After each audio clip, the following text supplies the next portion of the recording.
ስለ አረፋ ቀን የአላህ መልእክተኛ ተጠየቁ። ፈቃለ ዩከፊሩ ሰነተ አልማዲያ ወልባቂያ፣ ያለፈውን ዓመት አንድ ዓመት ወንጀልና የወደፊቱን ዓመት ወንጀል ያስምራል። ያለፈው የሰራውን አላህ ይምራል። እንዳትወርቅ አላህ ይጠብቀሃል እንደማለት ነው። ከዚህ በላይ ደረጃ አለ?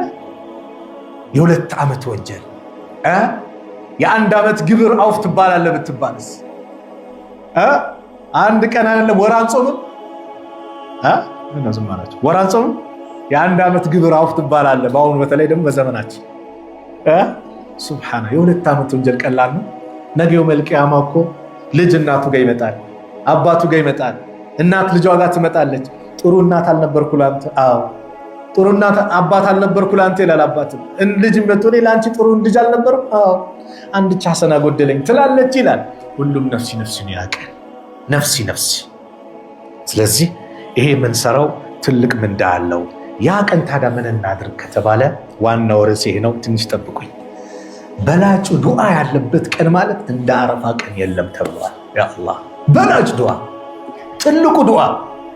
ትልቅ ዱዓ ማለት የውሙ አረፋ ነው። ነቢዩ ሰለላሁ ዐለይሂ ወሰለም በሐዲሳቸው ፈአን አምር ኢብኑ ሹዓይብ አን አቢሂ አን ጀዲሂ ረዲየላሁ ዐንሁ አን ነቢይ ሰለላሁ ዐለይሂ ወሰለም ቃል ኸይሩ ዱዓኡ የውሚ አረፋ وخير ما قلت أنا والنبيون من قبلي لا إله إلا الله وحده لا شريك له له الملك وله الحمد وهو على كل شيء قدير رواه الترمذي وحسنه الألباني حديث صحيح. خير الدعاء كدعاء كل بلاج دعاء يوم عرفة يا عرفة كان مدرب دعاء الله أكبر. ዝግጁ ነን? ሙስታይድ ነን? ሐጃችንን በአጠቃላይ አላህ ልንነግር ሙስታይድ ነን? ጾመኛውን አስበው እስቲ። የጾመኛ ዱዓ ራሱ ሙስተጃብ ነው ተብሏል። ጾመኛ ነው ዱዓው ሙስተጃብ ነው። የጾመኛ አንድ ሁለት ዱዓ አላህ በየትኛውም ጊዜ ይቀበላል። ሶስተኛ አረፋ ነው፣ ወቅቱ አረፋ ነው። ኸይሩ ዱዓው የውም አረፋ፣ ከዱዓዎች ሁሉ በላጭ ዱዓ የአረፋ ቀን የሚደረግ ዱዓ ነው። ወኸይሩ ማ ቁልቱ አነ ወነቢዩነ ሚን ቀብሊ፣ ኸይር ከተናገርኩት ካልኩት እኔም ልሁን ከኔ በስተፊት የነበሩት ነቢያቶች ያሉት በአጠቃላይ ካለው ነገር በላጭ ቃል ማለት ላኢላሃ ኢላላህ፣ ከአላህ በስተቀር በእውነት የሚመለክ አምላክ የለም። የለም ኢላህ አምላክ ኢላላህ፣ አላህ ሲቀር። ላኢላሃ ስንል ነፊይ ነው፣ እያወገዝን ነው። ከአላህ ውጭ የሚመለክ አምላክ የለም ውድቅ ታደርጋለህ። ኢላላህ ኢስባት ነው፣ እያሰበትክ ነው፣ እያጸደክ ነው። ማን ነው የሚመለከው? አላህ ነው። ላ ማዕቡደ ቢሐቅን ኢላላህ፣ በእውነት የሚመለክ ከአላህ ውጭ ማንም የለም። በውሸትስ አለ። ድንጋይም ይመለካል፣ ዛፉም ይመለካል፣ ቅጠሉም ይመለካል። እዛ ባህር ማዶ ህንድ ሀገር ስትሄድ ላምም ትመለካለች፣ አይጥም ይመለካል፣ ብዙ ነገር የሚያመልኳል። በእውነት የሚመለክ ግን ከአላህ ውጭ የለም። ነቢያቶችም አይመለኩም፣ መላእክቶችም አይመለኩም፣ ደጋግ ሰዎችም አይመለኩም፣ ቅዱሳን ቦታም አይመለኩም። ሊመለከው የሚገባው ማን ነው? አላህ ብቻ ነው። ላኢላሃ ኢላላህ ወህደሁ ብቻውን ነው። ላ ሸሪከ ለው ለእሱ አጋር የለውም። ለሁል ሙልክ ንግስናው ለእሱ ነው። ወለሁል ሐምድ ምስጋና የተባለውም ለእርሱ ነው። ወሁወ አላህ እኮ እርሱ ማለት አላ ኩል ሸይን ቀዲር፣ በማንኛውም ነገር ላይ ቻይ የሆነ ጌታ ነው። ምንም ያቅተው ነገር የለም ከአላህ ዘንድ። ኩን ፈየኩን፣ ሁን ይለዋል ሆኖ ይገኛል። ሱብሃነላህ። በአረፋ ቀን ይህን ዚክር ማብዛት፣ በአረፋ ቀን ተውሂድ ላይ ጠንከር ማለት፣ በአረፋ ቀን ቁርአን መቅራት፣ በአረፋ ቀን ደግሞ የአላህ በላ ረጅም ዓመት ልጅ ጠብቀ ያጣ እጅን አንሳ። ያቀን አሁንም ጨምሮ እነዚያ ይዙ ልጅ ያለንበት ቀናቶች ውድ ቀናቶች ናቸው። ያን ቀን ደግሞ እጅን አንሳ።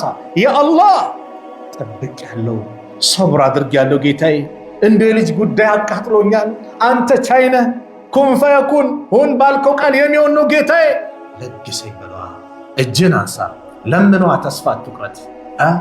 ስራ ተበላሽቶብሃል፣ የአላህ በሏ፣ አላህ እንዲከፋፍትልህ። ቤተሰብ ታሞብሃል፣ የአላህ በል። የቂን ኑርህ፣ አላህን ለምነው፣ አላህን ጠይቀው። ሲጠይቅ ማያሳፍር ጌታ ነው። ሲለመን የሚወድ ጌታ ነው። ሲጨቀጨቅ የሚወድ ጌታ ነው። እርግጠኛው ነህ ብቻ አላህን ለምነው። ኡድኡላህ አላህን ጠይቁት፣ ለምኑት። ወአንቱም እናንተ ሙቂኑነ ቢልኢጃባ እንደሚቀበላችሁ እርግጠኛው ናችሁ። ዘመድህ ግማሽ ሚሊዮን ብር ወይ የሆነ ሚሊዮን ብር ጽፌልሃለሁ ቼክ ና ጠዋቱ ሰር ሲልህ እርግጠኛው ነህ እንደምትሄደው ከዛ በበለጠ አንተ የለመንከውን ነገር አላህ ይሰጠኛል ያደርግልኛል ብለህ እርግጠኛው ነህ። ለምነው። አንተ ነህ ግን ጌታዬ ለግሰኝ። ፈስተጀብና ለሁ ዱዓውን ተቀበልነው አለ። ወወሀብና ለሁ ያሕያን የተባለ ልጅ ለገስ ነው። ወአስላሕና ለሁ ዘውጀሁ ሚስቱንም አበጀንለት አስተካከልንለት። እነሁም እነሱ የዘከርያ ቤተሰቦች ካኑ ነበሩ ዩሳሪዑነ ፊል ኸይራት በመልካም ነገር የሚሽቀዳደሙ ወየድዑነና ረገበን ወረሃባ እኛን ከጅለውን ፈርተውን የሚለምኑናል። አላህን እየፈራው እየከጀልከው ጀነትን እየጠየቅ ከጀሃነም እየጠበቅ በላውን እንዲያነሳለ ኸይር ነገር እንዲያመጣለ እንደዚህ እያደረግ አላህን መለመን። ወካኑ ለና ኻሺዒን እነሱ ለኛ ተናናሾች ነበረዋል። ዘከርያ ዓለይሂ ሰላም በጣም አላህን ለመኑት።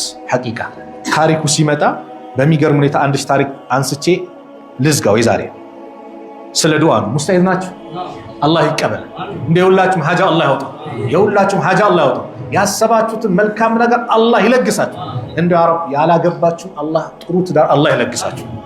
ዘከርያ ዓለይሂ ሰላም መርየምን መንከባከብ ጀመሩ። መርየም እንግዲህ እንደሚታወቀው የመርየም እናት ሐና በሆዷ ያለውን ወንድ መስሏት ተሳለች ለቤተል መቅዲስ እንዲያገለግል። በእነሱ ደግሞ በነበረው በወቅቱ ሴት ልጅ ቤተል መቅዲስ እንትን አትልም ነበር። የዛኔ ያ ረቢ እኔ የወለድኳት ሴት ሆነች። ሴት እንደ ወንድ አይደለም፣ ወንድ እንደ ሴት አይደለም። እንደው ጌታ የተቀበለኝ ብላ ዱዓ አደረገች። ታገልግል ማን? መርየምን። ፈተቀበለሃ ረቡሃ ጌታዋ ተቀበላት። ቢቀቡሊን ሐሰኒን በመልካም አቀባበል በጥሩ አቀባበል። ወአንበታ ነባትን ሐሰና በመልካም አስተዳደግም አፋፋት አሳደጋት። ወከፈለሃ ዘከርያ ዘከርያም አሳደጋት፣ ኃላፊነቱን ወሰደ። እሷን ለመንከባከብ እጣ ተጣጣሉ። የሁዳዎቹ የነበሩት የተለያዩ ዘከርያን በጣም አዛ ሲያደርጉ የነበሩ የሁዳዎች ነበሩ። በጣም መጥፎ ሰዎች ነበሩ፣ ነቢያቶችን የገደሉ። እጣ ሲወጣ ለዘከርያ ደረሰ። ማንን ለማንከባከብ? መርየምን። እነሱ ይወጣላቸው ኖሮ መርየምን አዛ ያደርጓት ነበር። እዛ ውስጥ እያለች ልጅ እያለችም አዛ ያደርጓት ነበር። ዘከርያ ተንከባከቡና ኩለማ ደኸለ ዓለይሃ ዘከርያ አልሚሕራብ ሚሕራብ የሆነች ጎጆ ነገር ሰርቶላት ነበር። ኩለማ ደኸለ ሁሌም በገባ ቁጥር ዓለይሃ በሷ ላይ ዘከርያ በገባ ቁጥር አልሚሕራብ ሚሕራቧ ላይ ጎጆዋ ላይ በገባ ቁጥር ወጀደ ዒንደሃ ሪዝቃ እርሷ ዘንድ ሪዝቅን ያገኛል። በደንብ አዳምጡ። ይችታሪ ሪዝቅ ያገኛል። ቃለ ያ መርየሙ ዘከርያም አሉ አንቺ መርየም ወይ አና ለኪ ሃዛ ይህ ለአንቺ ኬት ነው? ቃለት አለች እሷም ሁወ ሚን ዒንዲላህ ይህማ ከአላህ ዘንድ ነው። ኢነላሃ የርዙቁ መን የሻኡ ቢገይሪ ሂሳብ አላህ እኮ ለሚሻው ሰው ሲሳውን የሚለግሰው ያለ ካልኩሌት። ሚስት መሃን ናት። መሃን የሆነች ሴት ደግሞ መውለዳችንም በቃ ነው። አላህ ሲለግስስ ያለ ሂሳብ ነው ሲለግስ። መሃንነት ያዝ እሱ ይሁን ካለ መሃን ሆነ ምን ይይዛል፣ እርግዝና ይከሰታል ነው መልእክቱ። ገብቷል? አይሆንም ያልከው ነገር ይሆናል ነው ያለ ሂሳብ ነው ሲል ዘከርያ ወዲያው ይላሉ ዑለማዎች ሲናገሩ ማልቀስ ጀመሩ። እንዴት እስከ ዛሬ ይሄ ጠፋኝ አሉ ዘከርያ ዓለይሂ ሰላም። እንዴት ጠፋኝ? ሁናሊከ ደዓ ዘከርያ ረበሁ ሁናሊከ እዛው ቦታ እኮ ደዓ ተጣራ፣ ለመነ ዘከርያ ረበሁ ዘከርያ ጌታውን ተጣራ። ቃለ ረቢ ጌታዬ ወይ ሀብሊ ሚን ለዱንከ ዙርየተን ጠይባ ከአንተ ዘንድ መልካም ዝርያ ለግሰኝ። ግልጽ ነው። ሚስታቸው መሃን ናት። ሴት ልጅ 45 ዓመት ምናምን ከሄደ በኋላ አሁን ሳይንሱ ምንድን መውለድ ምናምን ይላል አይደል? አስቡ 99 ገብቷል። መሃን ናት። በዛ ላይ ያ ረብ ከአንተ ዘንድ የሆነ ኢነከ አንተ እኮ ሰሚዑ ዱዓ ዱዓን ትሰማለህ። አዎ አላህ ይሰማል፣ ይሰማል። ወላሂ ለምነው ጨቅጭቀው ፈናደትሁ ልመላኢከቱ መላእክት ጠራችው። ወሁወ እሱ ቃኢሙን ዩሰሊ ፊል ሚሕራብ እዛው ሚሕራቡ ላይ ቆሞ አላህን ሲጸልይ ሲለምን ሲጠይቅ መላእክት ጠራችው። አነላህ አላህ ዩበሽሩከ አንተን ያበስራል ቢያሕያ ያህያ በተባለች ሙሰድቀን ቢከሊመቲን ሚነላህ ከአላህ የሆነን ቃልን የሚያረጋግጥ እውነት የሚልን ወሰይደን ወሐሱረን ወነቢይ ሚነ ሷሊሒን ድንግል የሆነ ንጹህ ጥብቅ የሆነ ማለት ነው። እንደዚሁም ከደጋጎች የሆነ ከነቢዮች የሆነ ልጅ አላህ ይለግስሃል። ቃለ ረቢ የዚህ ጊዜ ዘከርያ ደነገጠ። አና የኩኑ ሊ ጉላሙን እኔ እንዴት ልጅ ሊሆነኝ ይችላል?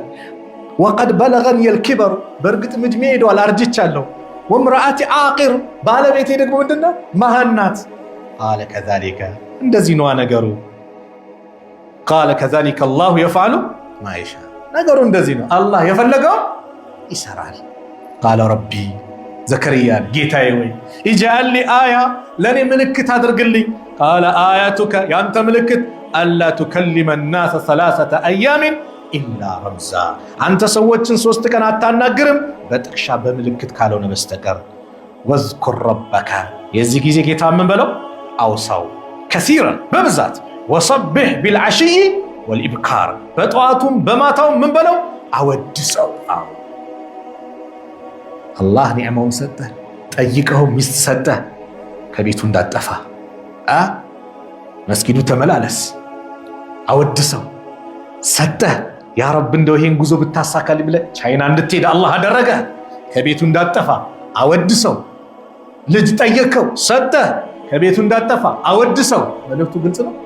ዘከርያ ይሄን ያላቸው ይሄን ሁሉ ኒዕማ ሰጥቻለሁ፣ አንተ የሚጠበቅብህ ወዝኩር ረበከ ከሲረን ወሰብሕ ቢልዓሽይ ወልኢብካር በጠዋቱም በማታው ጌታህን በብዙ ሰው አወድሰው ቀድሰው። ስለዚህ የውሙ ዓረፋ ዱዓችን ሙስተጃብ የሆነበት ነውና አደራይን ትቀበላላችሁ። አክሱም ያሉትን ወንድሞቻችሁ እንዳትረሱ፣ በአላህ እንዳትረሱ። እጃችሁን አንሱ። ያ ረብ እንደው ፈረጃውን አምጣላቸው እንበል። ያ አላህ ድረስላቸው። ያ አላህ ድል በድል አድርጋቸው። ያ አላህ የተመኙትን ለግሳቸው። ያማረውን መስጂድ ለግሳቸው። ያማረውን አዛን አሰማቸው። ያ አላህ እያለን ዱዓ ከውስጣችን ለተጨነቀ ለተበደለ በሙላ ዱዓ እናደርጋለን። ፊልስጤም ላሉት ወንድሞቻችን ዱዓ እናደርጋለን። የተራቡት አላህ እንዲያጠግባቸው እንዲያበላቸው ዱዓ እናደርጋለን። ያረው ሲያዳምጡ ሲሰሙ ያን ቀን የተሰባሰቡት ወደ 120 ሺህ የሚጠጉ ሰሃቦች አረፋ የተባለበት 9ኛው ቀን ቀኑ ራሱ ጁምዓ ቀን ነበር። አረፋ ላይ ቆመው ጁምዓ ላይ ሆነው የአላህ መልእክተኛ ነብዩ ሰለላሁ ዐለይሂ ወሰለም በዛ ላይ ዱዓ እያደረጉ አላህን እየተማጸኑ ባሉበት ሁኔታ ይህ ቁርአን አያ ወረደ። አልየውመ አክመልቱ ለኩም ዲነኩም። የነብዩን መሞትን እየተናገረ ነው ማለት ነው። በቃ ዲኑ ሞልቷል ማለት የነብዩ ሰለላሁ ዐለይሂ ወሰለም መጨረሻም እየተናገረ ነው። ነብዩ ሰለላሁ ዐለይሂ ወሰለም ከዚች አንቀጽ በኋላ አረፋ ላይ ከቆሙ በኋላ 80 ምናምን ቀን ነው ዱንያ ላይ ቆዩት። ወደ አኺራ ሄዱ የአላህ መልእክተኛ ረሱሉ ዐለይሂ ሰላቱ ወሰላም። ይሄ ቀን ዲን ሙሉ የሆነበት ነው። ስለዚህም አላህን እናመሰግናለን። ዲናችን ሙሉ ነው፣ ምንም ነገር አይፈልግ። ዲናችን ሙሉ ነው። ይሄን ዲን ይዞ ቁርአንን መመሪያ አድርጎ የነቢዩን ሰለላሁ ዐለይሂ ወሰለም ሱና አጥብቆ የያዘ ሰው ለን ተዲሉ ያሉት ነቢዩ ሰለላሁ ዐለይሂ ወሰለም ይሄንን ነው። መቼም አጠሙ። ወላሂ ቁርአንን መመሪያ ከያዝኩኝ ልቤ ብርሃን ይሞላል። የነቢዩን ሰለላሁ ዐለይሂ ወሰለም ሱናን መንገድ አድርጌ ከያዝኩኝ ነገ ሐውዳቸውን ለማግኘት የመጀመሪያው ባለ ዕድለኛውን አለው። በምን የእሳቸውን ሱና በመያዜ። ዛሬ አላህ ይጠብቀን። አንዳንድ ቲክቶኩን አገኘው፣ ፌስቡኩን አገኘው፣ የተለያየ ነገር አገኘው ብለው አንዳንድ ሰው ድንበር የሚያልፋለ የረሱልን ዐለይሂ ሰላቱ ወሰላም ሐዲስ እንድንርቅ ያስችላል። ነቢዩ ያስተማሩት እኮ ወማ የንጢቁ አኒል ሀዋ ኢን ሁወ ኢላ ወሕዩን ዩሃ እኮ ነው። ነቢዩ እኮ ከአንደበታቸው አይናገሩ፣ ከልብ ወለዱ አይናገርም አለ አላህ። እሱ እኮ ወሕይ ነው፣ ከአላህ በኩል የሚመጣለትን ነው። ሐዲስ ማለት ቁርአንን ሊያብራራ የመጣ ነው። እሱም ከአላህ ዘንድ የመጣ ነው። ነቢዩ ቢናገሩት አላህ ያሳወቃቸው፣ አላህ ያስቀመጠላቸው፣ እንዲያብራሩ የገለጸላቸው ነው ነቢዩ የተናገሩት። ዛሬ ግን ቁርአን ሐላል ያደረገውን ሐላል አድርጉ፣ ሐራም ያደረገውን ሐራም አድርጉ፣ ከዛ ውጭ እንዳትቀበሉ የሚሉት አንዳንድ ወጠጤዎች መጡ። ቁርአንን ሐዲስን አትቀበል፣ የነቢዩን ሐዲስ። አላህ ይጠብቀን፣ አላህ ይጠብቀን። አለይኩም ቢሱነቲ ወሱነቲ ኹለፋኡ ራሺዲን፣ አደራ የኔን ሱና ያዙ፣ አጥብቁ፣ ሐዲሴን ያዙ እያሉ እየመከሩን የኹለፋዎችን ጭምር እያሉን ነቢዩ ሰለላሁ ዐለይሂ ወሰለም ቁርአን ሐላል ያደረገውን ሐላል አድርግ፣ ሐራም ያደረገውን ሐራም አድርግ፣ ከዛ ውጭ እንዳትቀበል ብለህ ቁርአንን ብቻ ይዘው ሰው ቁርአኒዝም ተብሎ ይጠራሉ። እነዚህ ቡድኖች ቁርአኒዝም ተብሎ ይጠራሉ። ሐዲስን እንዳትቀበል አደብ ያስ ወላሂ የነብዩ ሐዲስ እኛ እኮ አንተ ላይ እኮ ያወረድነው ቁርአን ለሰዎች ልታብራራላቸው። አዎ የምንሰግደው ሰላት አሁን የሰገድናት 4 ረካ ቁርአን ላይ 4 ረካ ሚላለ የሚያሳየኛለ የለም። ማን አብራራው? ረሱል አለይሂ ሰላቱ ወሰለም አይደል? አዎ የሐጅ ስነ ስርዓትን አላህ የሆነ ህጋቶች ይነግሩናል። ሙሉ ለሙሉ ያብራሩት ረሱል ሰለላሁ ዐለይሂ ወሰለም ናቸው። ሁዙ አኒ መናሲከኩም የሐጅ ስነ ስርዓታችሁን ከኔ ያዙ አሉ ነብዩ ሰለላሁ ዐለይሂ ወሰለም። ሰላት አሰጋገዳችሁን ከኔ ያዙ፣ ከኔ ተማሩ፣ እኔ እንደሰገድኩት አድርጋችሁ ስገዱ። የሰገዱ ሰላት አሰጋገድ ዑለማዎቹ በኪታብ ቁጭ አደረጉልን። ከቡኻሪ እስከ እታች ግን ኢማሙ ሙጠማን ነው ሙወጣ ድረስ ኢማሙ ማሊክ የጻፉት ላይ የብዙ ሐዲስ ሊቆች አሉ። ሁሉም ቁጭ አድርገውታል። ስለዚህ የውመ አረፋ የመጀመሪያው ደረጃ ምንድነው? ዲን ሙሉ የሆነበት ነው። የውመ አረፋ አላህ የአንድነቱ ተራራ ላይ የሰበሰባቸው ሰዎች እነሱ ላይ በመላእክቶች ይፎክራል። ያ አላህ ምን አይነት ደረጃ ነው ባካችሁ! አላህ ይፎክራል በማን? በእነሱም ብለው ለመጡ በመላእክቶች። የአላህ መልእክተኛ ነብዩ ሰለላሁ ዐለይሂ ወሰለም عن عبد الله بن عمرو بن العاص رضي الله عنهما أن النبي صلى الله عليه وسلم قال إن الله عز وجل هيا لقيت الله يباهي ملائكته بملائكته يفكران عشية يا عرفة بعرفة مشت لي مالتنا بأهل عرفة بعرفة سوت عرفة لي بعرفة مشت لي بعرفة سوت بملائكته لي يفكر باتوان فيقول إلى الله انظروا إلى عبادي ودباري وتملكتوا آتوني شعثا غبرا ጸጉራቸው የተንጨባረረ አቧራ የለበሱ መስለው ይሄው መጡ እኮ ወደኔ። ሱብሃንአላህ እዩዋቸው እኔን ለመገዛት እዩዋቸው እኔን ለመቃረብ የመጡ ባሪያዎችን እያለ አላህ ይፎክርባቸዋል። ረዋሁ ኢማሙ አሕመድ ወሰሐሐሁ አሕመድ ሻኪሪን። የውመ አረፋ አላህ ባሪያዎችን ከጀሃነም እሳት ሑር የሚልበት ቀን ነው። አላህ ያን ቀን ሁር ከተብላቸዋል ከተባሉት አላህ ያድርገን። ወላሂ ዱዓችን ይሁን። ጀሃነም ቀላል አይደለም። እንኳን ጀሃነም አይደለም የዱንያ እሳት ማን አቅም አለው? ትንሽ ደቂቃ እሳት ለኛ ያቆማል? እጁም ያስቀምጣል፣ እግሩም ያስቀምጣል። እቺ የዱንያ እሳት ማለት በጣም ቀላላ ከአኺራ አንፃር በ69 እጥፍ የምታንስ ማለት ነው። የአኺራው 69 እጥፍ ከዱንያ እሳት ይበልጣል።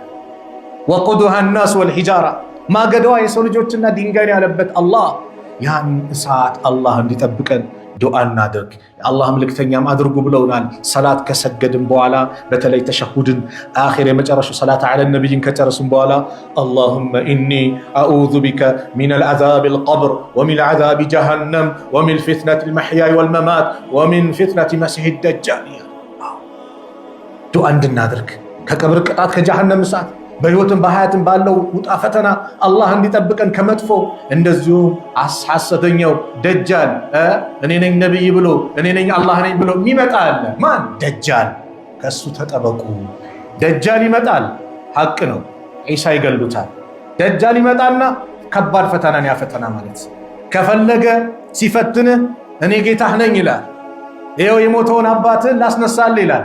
በአባት ምስል ሸይጣን ይነሳል። አው ጌታህ ነው ተገዛው ይላል፣ ይሞታል እዛው። አው ጌታዬ ነው አንተ ነህ ስትለው ወደ ጀሃነም ትሄዳለህ። አልገዛህም ጌታዬ አላህ ነው በዱንያ ላይ አይታይም በጭራሽ የእናንተ ጌታችሁ አሉ ነብዩ ሰለላሁ ዐለይሂ ወሰለም። ደጃል አንዱ አይኑ ምንድነው? እውር ነው። የእናንተ ደግሞ ጌታችሁ እውር አይደለም አሉ ነብዩ ሰለላሁ ዐለይሂ ወሰለም። ምልክቱን ነግረውናል። ስለዚህ አልቀበልም ስትለው እዛው ይገለሃል። ሲገል ግን አንተ ወደ ጀነት ነው የምትሄደው። እሺ ብለው ስትገዘው ወዴት ነው? ወደ ጀሃነም ነው። ስለዚህ ወሚን ፊትነቲ መስሒ ደጃል ከደጃል ፈተና ጠብቀን ዱዓ አድርጉ ብለውናል። ዱዓ ልናድርግ ይገባል። ያ ቀን አላህ ባሪያዎችን ከጀሃነም እሳት ሑር ይላል። እናታችን አይሻ የምእመናን እናት የሆኑት እናታችን አይሻ ረዲየላሁ ዐንሃ ባስተላለፉት ሐዲስ ኢነ ረሱለላህ ሰለላሁ ዐለይሂ ወሰለም የአላህ መልእክተኛ ነብዩ ሰለላሁ ዐለይሂ ወሰለም ቃል አሉ ማ ሚን የውሚን ቀናት እኮ የለም አክሰረ ሚን አን ዩዕቲቀ አላሁ ፊህ አብደን በዛ ቀን ውስጥ አላህ ባሪያውን ነፃ የሚያወጣበት በብዛት ሚነን ናሪ ከእሳት ነፃ የሚያወጣበት ቀን የለም። የውም አረፋ እንደ አረፋ ቀን አዎ አላህ በረመዳን በየሌሊቱ ከጀሃነም እሳት ሑር ይላል። ሐዲሱ መጥቷል አለ። ግን እንደ የውሙ ዓረፋ ከጀሃነም እሳት ሑር የሚባልበት ቀን የለም። ፊት ለፊታችን እየመጣ ያለው ቀን ማለት ነው። ፊት ለፊታችን እየመጣ ያለው ቀን እንደሱ ቀን የለም። ወኢነሁ ለየድኑ እሱ ይቀርባል አላህ ወደ ባሪያዎቹ ዓረፋ ላይ ላሉት። እንዴት በምን መልኩ? አላህ በሚያውቀው መልኩ። ፍልስፍና ውስጥ ልትገባ አይገባም። ثم يباهي بهم الملائكة ከዛ በመላእክቶቹ ላይ ይፎክራል። ፈየቁል ማ አራደ ሃኡላ እነዚህ ምን ፈልገው ነው የመጡት ብሎ አላህ ይጠይቃል እየፎከረባቸው። አልሐጁ ዓረፋ ተብሏል ይላኛው። ስለዚህ ይሄ ቀን ምን አለው? ሐጅ ላይ ላሉት ጾም የለባቸው።